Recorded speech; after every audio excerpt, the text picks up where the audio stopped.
Those were the last known words of one Gary the Snail before he was suddenly snail-napped. If you watched the new movie Sponge on the Run, you may think you know the whole story, but maybe that's just what they want you to think. What if the kidnapping of Gary the Snail was actually one big conspiracy? What if everyone in Bikini Bottom was in on it? And what if it was all being secretly controlled by one true puppet master? This is Bikini Bottom Mysteries. It was an ordinary day in Bikini Bottom.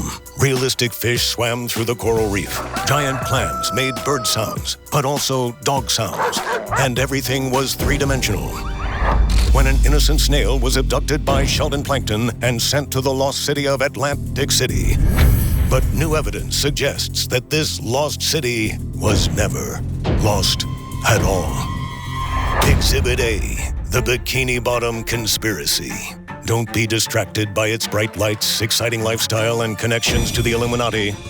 Because beneath the flare, Atlantic City is shrouded with mysterious signs. Signs that exclaim things like cactus or best gyro pizza, okay. What does that even mean? But the strangest sign, the sign that tells us something's not quite right about this city, is the sign that reads, the Krusty Krab.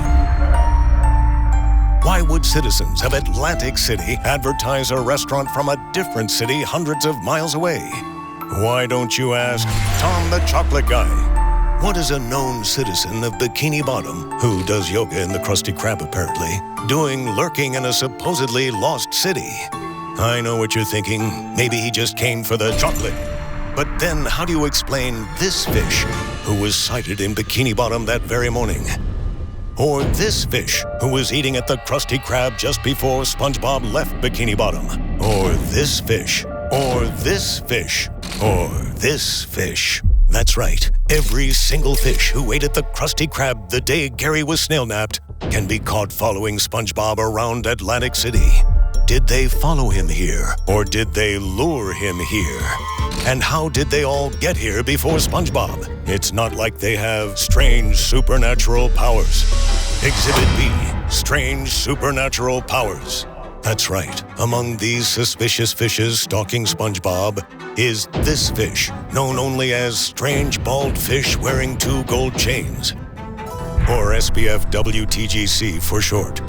Like the other fish, he was seen entering the Krusty Krab the day Gary went missing. But unlike the other fish, just under 1 second later, he was sighted entering the Krusty Krab again. That's right, SBF WTGC was in 2 places at once. And he's not the only SpongeBob stalker with this strange ability.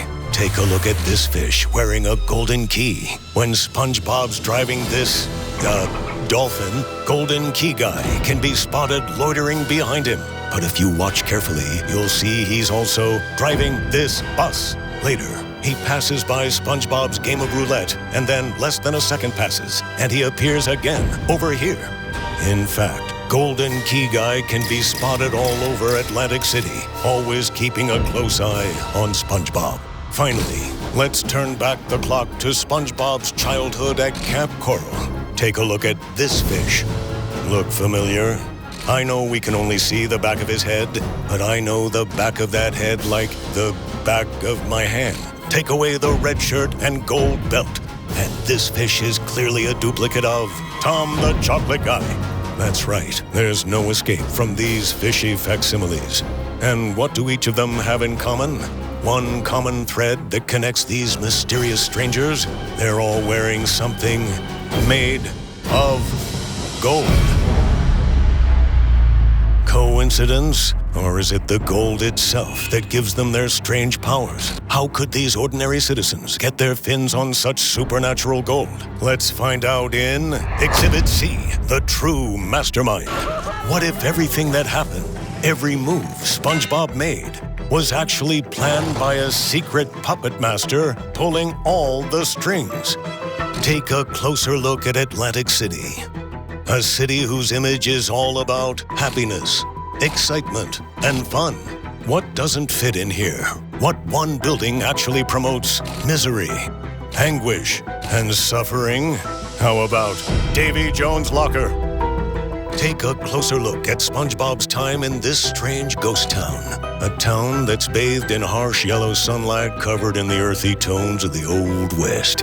What stands out against this sea of yellows, browns, and reds? A strange green glow shining on SpongeBob. I don't see a green light source anywhere. And finally, take a closer look at the beginning of SpongeBob's journey as he drives across an endless empty landscape. If you look very closely, you might just barely see this giant flippin' pirate ship. A giant flippin' pirate ship full of an endless supply of gold. Could it be cursed pirate gold? The same gold used to grant these citizens supernatural powers? Think about it. Who do you know that's known for having an ancient sunken pirate ship and a collection of cursed treasure? Who do you know that gives off a distinct green glow everywhere he goes? And who do you know that has an affinity for Davy Jones' locker? Sounds a lot like the Flying Dutchman, everyone's favorite undead pirate. And who do SpongeBob and Patrick encounter at Goner Gulch at the start of their journey? An entire saloon full of undead pirates. Hey, yo, SpongeBob, I got a dip. Y'all got this. Did they use their ghostly powers to transport these citizens to Atlantic City? Did they provide the cursed pirate gold, giving some of those citizens strange powers of their own? And were they casting that famous undead pirate green glow as they secretly guided SpongeBob every step of the way? Which leaves us with one final question. Why are these undead pirates so heavily connected to the plot to kidnap Gary the Snail? We may never know the truth about these strange citizens, the mysterious gold, or the motives of the undead pirates, but one thing's for sure. Deep within the scenes of the new movie, Sponge on the Run, lay the answers to all these questions. Can you find them?